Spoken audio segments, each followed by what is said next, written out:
अदृश्य दस्तक। शाम का समय, सूरज ढल चुका है। एक सुनसान रास्ते के अंत में खड़ी है एक पुरानी हवेली।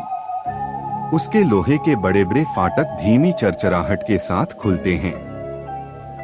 हवेली के खंभे टूटे फूटे हैं और दरवाजों पर समय की गहरी लकीरें साफ दिखाई देती हैं। माहौल अपने आप में डर पैदा कर रहा है। गाड़ी रुकती है। आरोही अपने माता पिता और छोटी बहन अन्या के साथ उतरती है। आरोही, माँ, ये हवेली बहुत ज्यादा पुरानी है और अजीब सी लग रही है। माँ, अरे पगली, तेरा दिमाग डरावनी फिल्मों से भरा हुआ है। देख तो सही, कितनी बड़ी और खूबसूरत हवेली है। चलो पहले अंदर चलते हैं। तुम लोग सामान उठा लो। जैसे ही वे अंदर बढ़ते हैं, हवेली के भीतर की परछाइयां लंबी होती जाती हैं। खिड़कियों से ठंडी हवा आती है और उसके साथ हल्की हल्की फुसफुसाहटें सुनाई देती हैं। मगर परिवार का कोई सदस्य उन्हें महसूस नहीं करता। आरोही और अन्या अपने कमरे में दाखिल होती हैं। कमरा बड़ा है लेकिन बहुत पुराना।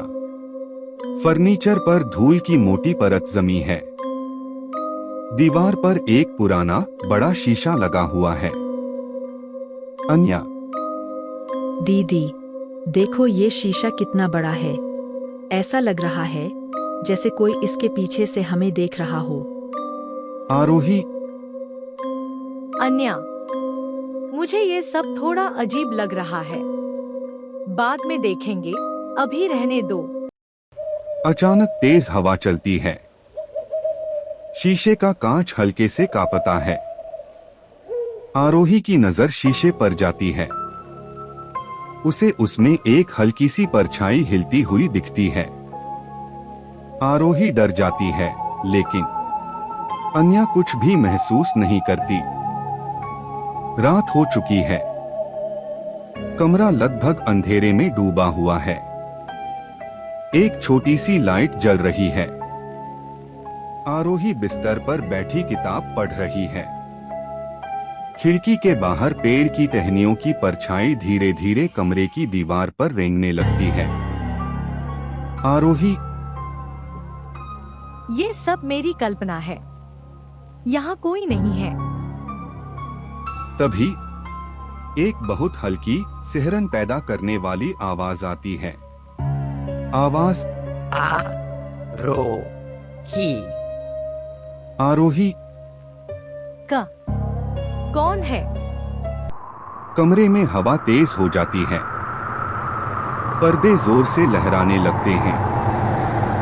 आरोही का मोबाइल की स्क्रीन अपने आप जल उठती है। स्क्रीन पर एक पुरानी तस्वीर दिखाई देती है। हवेली के अंदर खड़ा एक परिवार, लेकिन उस तस्वीर में एक इंसानी आकृति पूरी तरह काली परछाई में डूबी हुई है।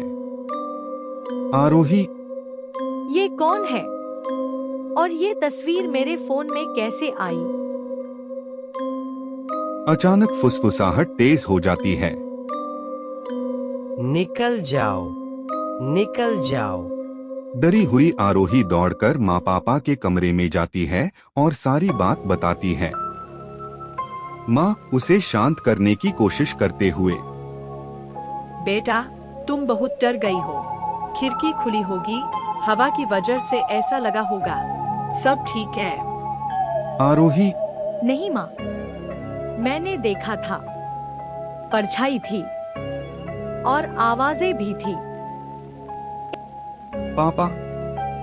आरोही, तुम्हारी कल्पना बहुत तेज चल रही है। आराम करो, कल हम पूरी हवेली अच्छे से देखेंगे। आरोही का चेहरा डर और जिज्ञासा दोनों साफ झलक रहे हैं। उसके मन में एक विचार गूंजता है। इस हवेली में कुछ है जो हमसे बात करना चाहता है। आरोही अपने कमरे में सो रही है। चारों ओर घना अंधेरा। अचानक ठंडी हवा का झोंका आता है। दीवार पर एक परछाई तेजी से सरकती है। एक धीमी कंपा देने वाली आवाज ठंडी और रहस्यमयी। तुम जानोगी, तुम देखोगी पूरा सच।